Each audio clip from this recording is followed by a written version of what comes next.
write an equation for the function graph below.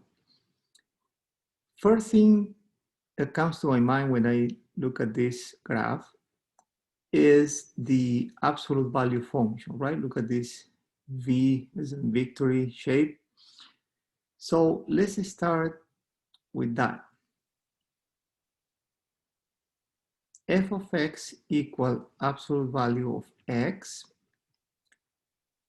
That's this graph, right?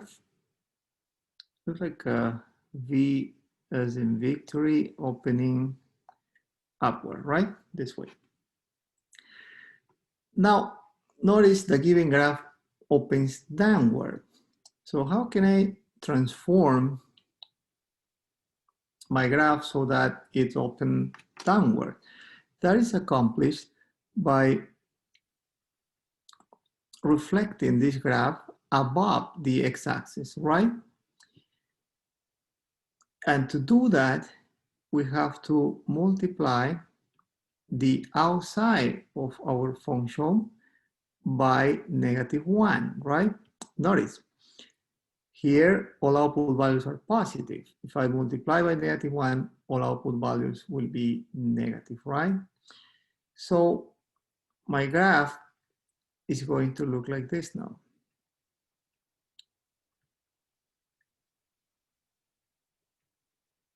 Next, let's take a look at this important point, this corner. Notice in the given graph, this corner is located 1 unit to the right, 3 units up. In my graph, the corner is located at the origin. So how can I shift my graph 1 unit to the right? Remember, horizontal shifts are tricky. The way you get that done is by subtracting 1 from the input value x, right? It's counterintuitive in the following sense. -1, if you think of the number line, suggests move to the left 1 unit, right? But in reality, this moves the graph 1 unit to the right. Okay, so my graph will be here now. And we're almost done, right? Finally, I have to shift up this corner 3 units, right? So the graph must be shifted up 3 units.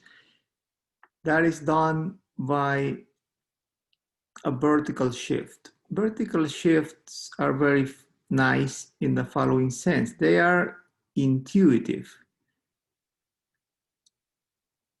What you do to shift up your graph 3 units up is just this, +3, right? +3 is added to the outside of the function. Very natural transformation, easy to understand.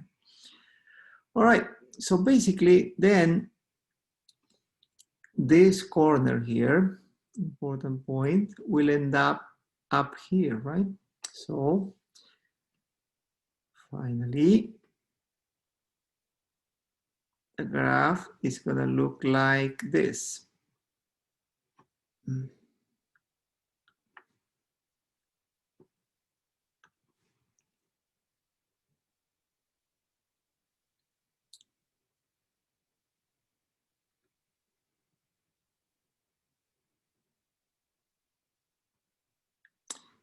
And this is pretty much what you see here, right? So basically, if you define your function by minus the absolute value of x minus 1 plus 3, when you graph it, this is what you will get, right?